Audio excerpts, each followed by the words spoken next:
Good evening, everybody. Eric here. Love to talk to you about a subject which I don't hear a whole lot of people talking about, but I love to talk about it because I love the pursuit of truth and reason, consistency in ethics, which the C word in ethics, consistency in ethics, that will separate, dare I even use the term, especially considering the video I'm about to make, the men versus the boys. Anyway, so to use that as a segue, to introduce what I want to talk about here, I wanted to introduce to you an artificial divide you may never have heard about. And this is a false divide. It has nothing to do with reality. It just has everything to do with culture. And if you want to know anything about culture, you only have to know one thing about culture, which, as a word, what is the first syllable? That is the only important part about culture. And from there, you will be informed about truth, right? So get out of the big cult, and free yourself from the ethics of the cult. It's not a good place to be.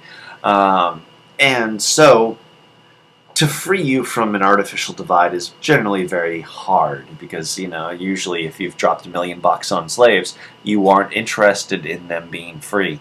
So it's going to be a hard sell, I know, but I'm going to sell it to you, and it will be beautiful.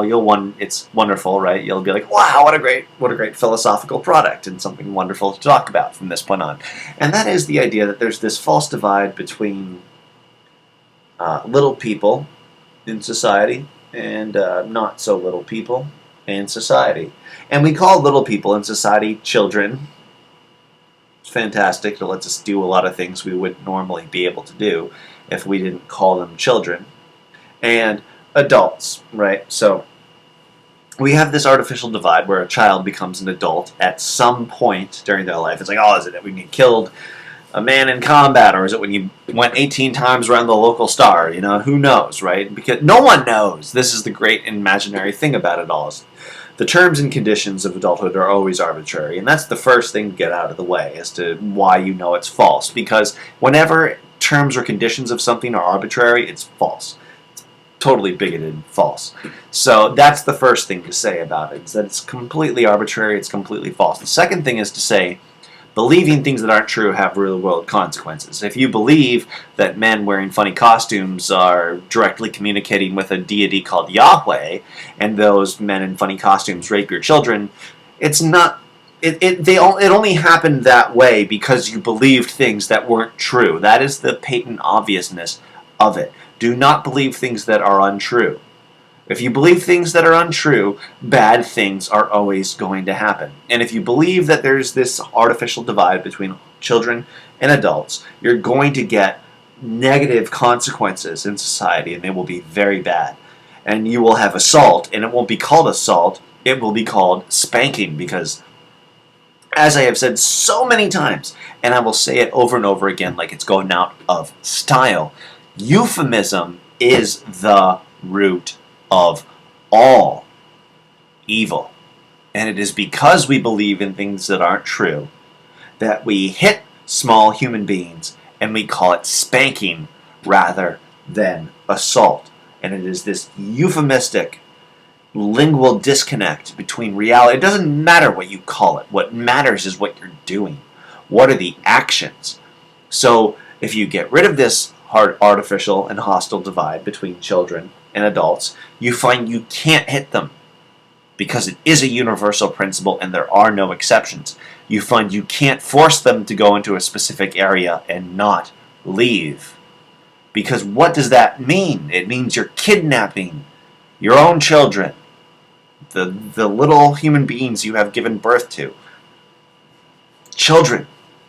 Well, small human beings. I know we haven't quite got language to work yet, but we're getting there as best we can. I promise you that. We are getting there as best we can. And fortunately, the internet, said it 1,000,000 times, it's getting us there 1,000,000 times faster. And to wrap up here, about why I think this is so important is to look at biology, right? And I want to introduce you to a concept. If you haven't heard about it before, it's a really cool concept. It's called neotony. And it is the idea that animals can develop a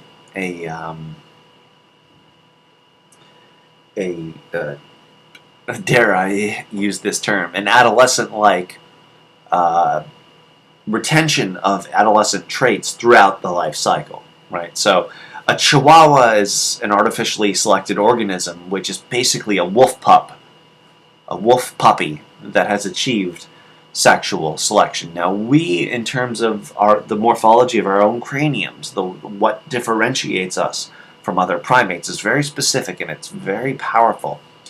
We, from an evolutionary standpoint, through the principle of neotony, the retention of adolescent-like traits throughout the life cycle, we appear to be a primate toddler that has achieved sexual maturity. We have a high sloping forehead, all of these things. It's amazing. So neoteny is a fantastic term to get in touch with because it really shows just how